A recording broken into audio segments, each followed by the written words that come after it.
आज आपण बनवणार आहोत बटाटा चिप्स। बरेच वेळा चिप्स तळल्यानंतर लाल होतात किंवा मग खायला कडक लागतात, तर आता असं होणार नाही।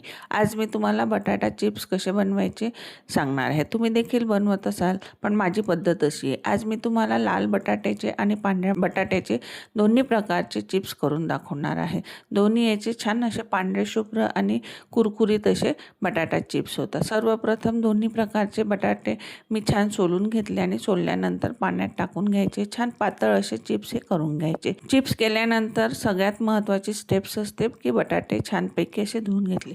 5 ते 6 पाण्याने दोन्ही बटाट्याचे चिप्स मी धुवून घेतले आणि आता हे बटाटा चिप्स आपण उकळायला गॅसवर ठेवलेले आहेत। आता मस्तपैकी त्यामध्ये 3 चमचे हे सेंधव नमक घालायचं, कारण की हे उपवासाचे असल्यामुळे याच्यामध्ये मी सेंधव नमक घातलेलं आहे। आणि बटाट्याला छान स्वच्छ असा पांढरा कलर येण्याकरता मी इथे तुरटी टाकणार आहे। तर तुम्ही बघू शकता इथे 2 तुरटीचे खडे एक एक करून मी दोन्ही याच्यात टाकलेले आहेत। छानपैकी मस्त उकळू द्यायचे आणि बोटाने ते तोडून बघायचे। उकळायला लागले की तुम्हाला त्याचा अंदाज येऊनच जातो की बटाट्याचे चिप्स हे शिजले की नाही।